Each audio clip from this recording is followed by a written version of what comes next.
Hey, thanks for joining me. We're going to continue looking at the Mark Texeria or Teixeira or however the hell you pronounce his last name, Tex. His issues of Wolverine.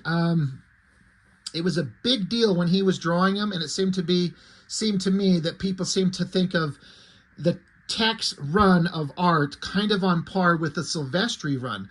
It's not quite that good to me, but it is definitely memorable, though I do have to say I don't remember any of the story that was going on in the issues that he drew. I just remember that he drew them and I just was kind of ogling it for the art. Last time I looked at issue 61. I don't have 62. I don't know how or why, but so we're just going to go on to issue 63. As a cover, it's fine. It's fine. It's not horrible, but it's not amazing. It's fine.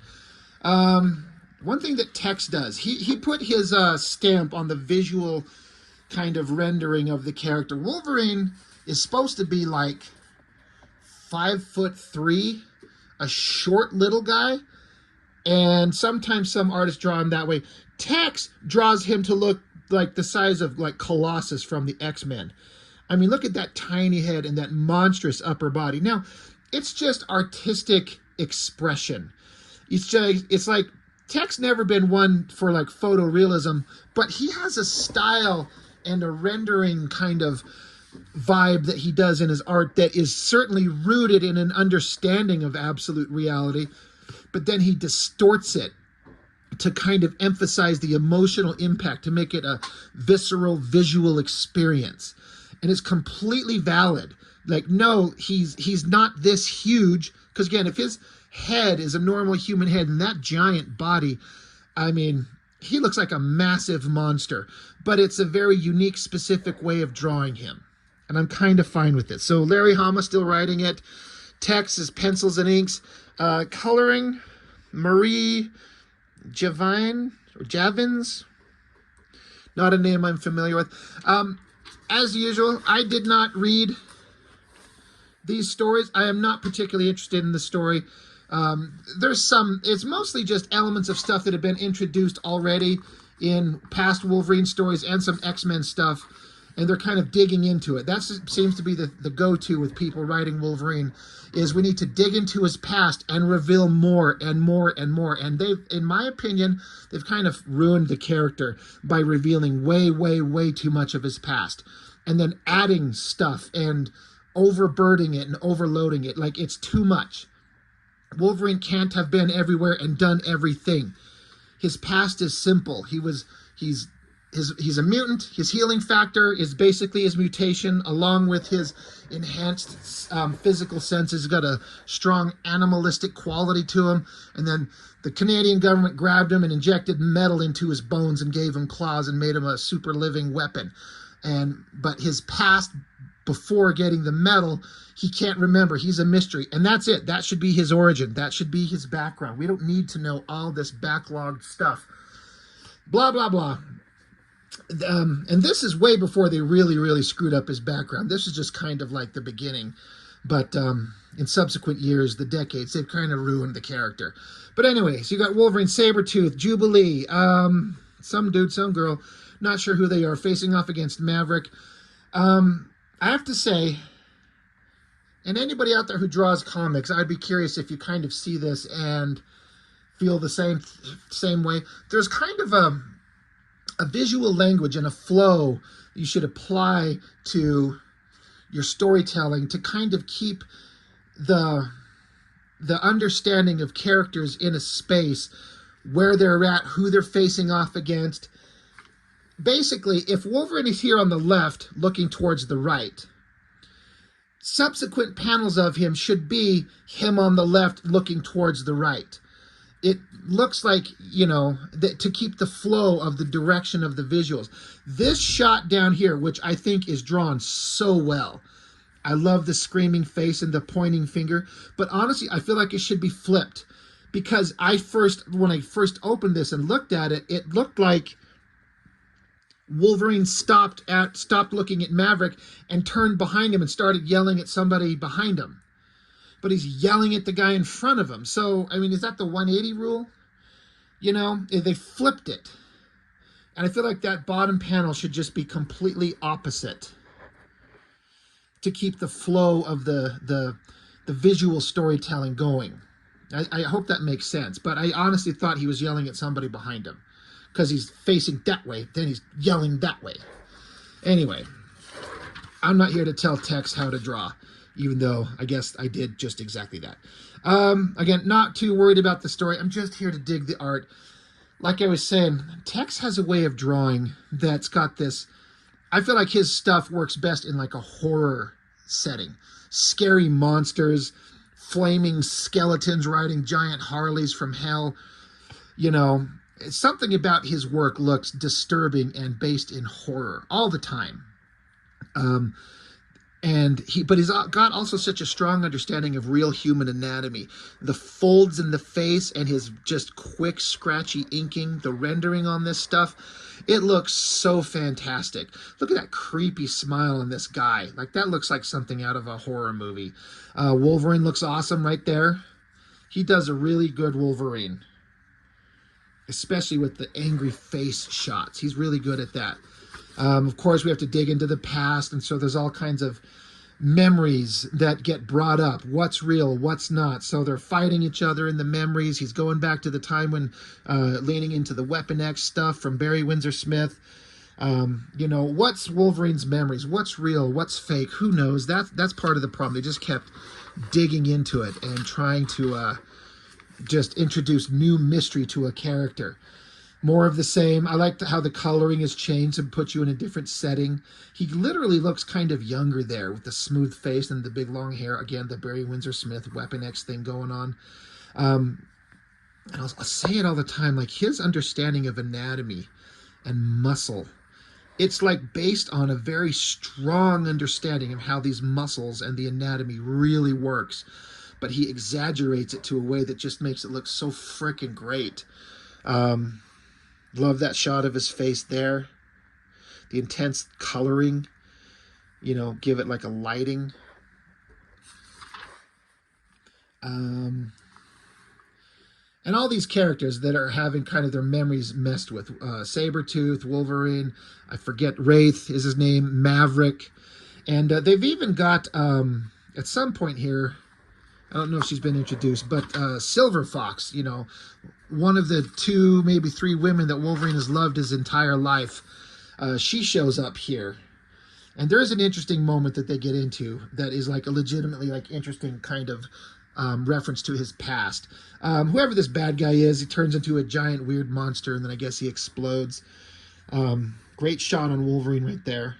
His face. Again, when Tex draws his face to get emotions out of him, he does a really good job.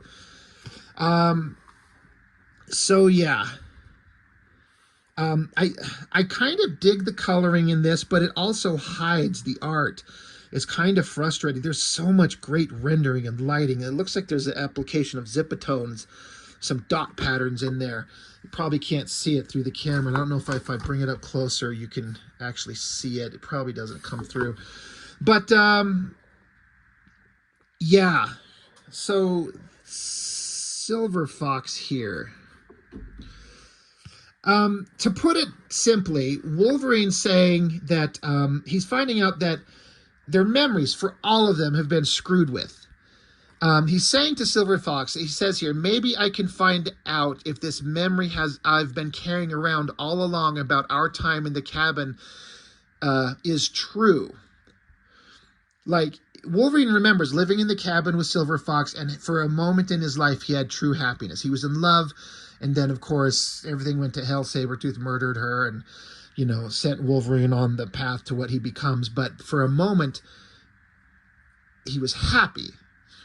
But then he finds out that she's alive, and so, as is the case with Wolverine, he's always doubting, is this memory that I have actually real? And he's like, if that memory is real, and they've fucked around with it, maybe the reason that you hate me now, because Silver Fox hates Wolverine for some reason, she's got this seething rage at him. He's like, well, maybe we can find out if that memory of why you hate me, maybe that's not true. Maybe it's a fucked over memory, and maybe that time we spent together was real.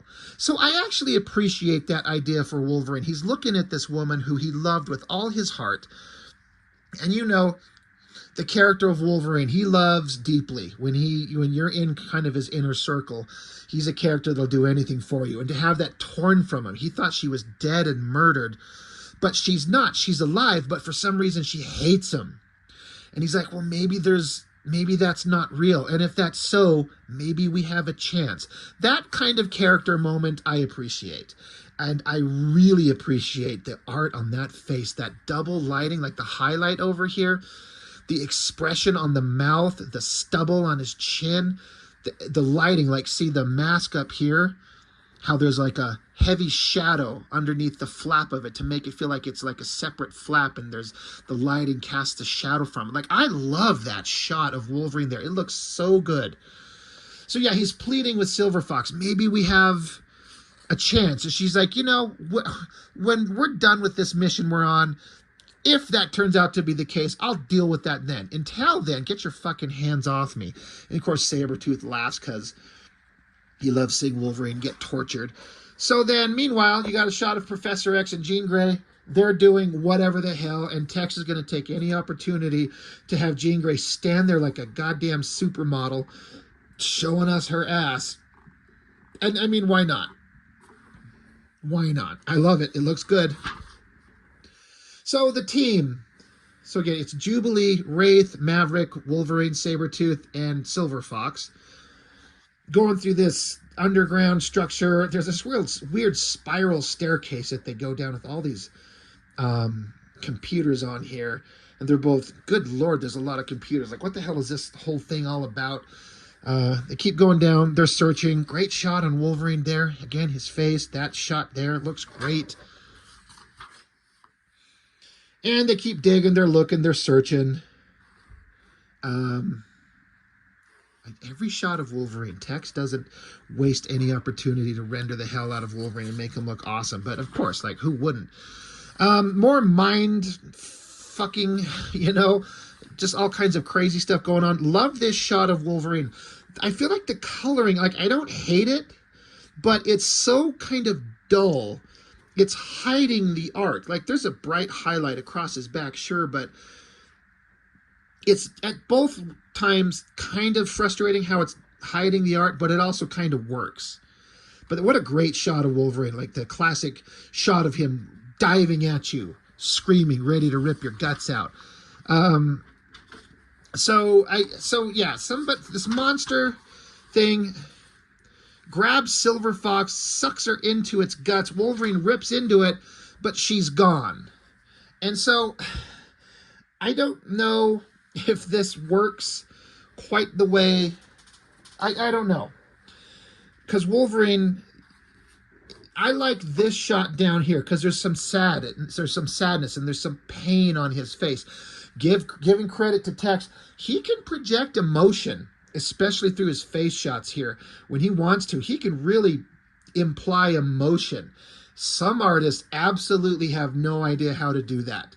It's hard, but he can. There's pain in Wolverine there. He's like, where is she? They're like, she was right here. And so this is the shot. I think the drawing looks great, but Wolverine literally looks like he's crying like a little bitch, like screaming and sobbing.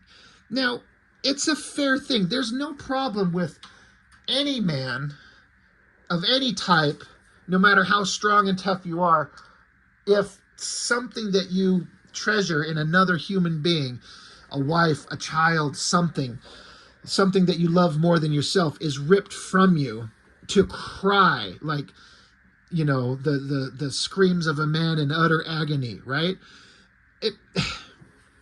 I don't know if this situation warrants for Wolverine to look like he's crying like a baby. You know, it feels a bit much, but it's so well drawn. Like, again, Tex has that style rooted in realism. The open mouth, the folds in the skin. It's so well done. And the emotions there, I feel like it's too much.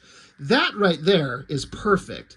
But it's like he's going from like a silent warrior carrying the pain within him silently to then he's just blubbering. I don't know. You know, again, I am okay with a man and a hero crying, but it feels a little bit out of place in this moment. But I can't deny it's really, really well drawn. Really cool looking. Because he's sad. She's gone. And then, of course, like, oh, shit, wait, look. Well, Professor X and Jean Grey showed up. And they're like, yeah, there was some kind of, they call it a psi talent, PSI dash talent, meaning like psychic.